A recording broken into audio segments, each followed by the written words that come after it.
Hi everyone. तर श्रावण महिन्याच्या सर्वांना हार्दिक हार्दिक शुभेच्छा. तर इकडं मस्त सकाळ सकाळी माझी आंघोळ झाली होती, कारण मी आज 5 वाजता उठलेले होते. तर हे सगळं आवरता सूर्य डोक्यावर आलेलाच होता. मग म्हटलं चला आता उठलो तसं मस्त पूजा वगैरे करून घेऊ. त्यासाठी मी फुलं आणायला गेले होते. स्वस्तिकचे मस्त थोडेफार, जास्त काय नव्हते, थोडं फुलं आणले. त्याच्यानंतर इकडं धोत्र्याचे फुलं आणायला गेले होते.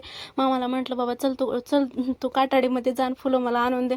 मामाने मस्त धोत्र्याचे फुलं आणि बोंड वगैरे आणून दिलं. त्याच्यानंतर इकडं मस्त मी पूजा वगैरे करून घेतली होती.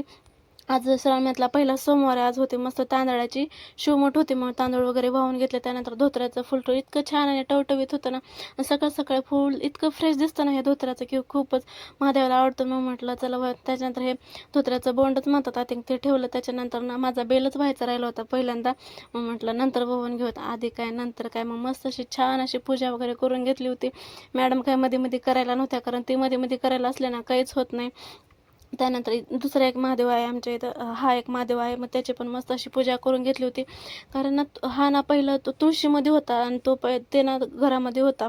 त्यानंतर मामाचा वगैरे सगळं चहा पाणी वगैरे आवरून दिलं होतं. त्यानंतर दोघंही निघाले होते कॉलेजला जाण्यासाठी. तिकडं मस्त मला बाय बाय करत होते.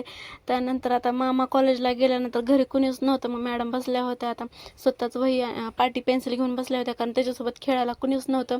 इकडं मस्त टेडी घेतला, आणि इकडं ना त्याची बॅग होती स्कूल बॅग, ते घेऊन मॅडम ना मस्त, मम्मा तुझं नाव काय, मामाचं नाव काय, आमच्या सगळ्यांची नावं काढत बसली होती. बघा कशा रेषा वडत बसल्या, आणि ते आमची नाव आहेत म्हणे. त्याच्यानंतर आम्ही गेलो होतो मंदिरामध्ये महादेवाच्या.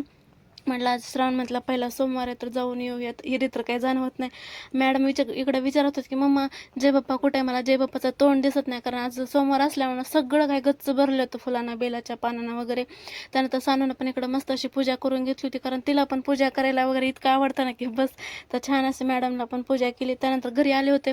मग म्हटलं चला शिवलीलामृताचा 11वा अध्याय वाचून घेऊत, कारण असं तर हिरे तर काही वाचणं होत नाही. मग म्हटलं चला आज वाचून घेऊ, श्रावण महिना आहे, पहिला सोमवार आहे.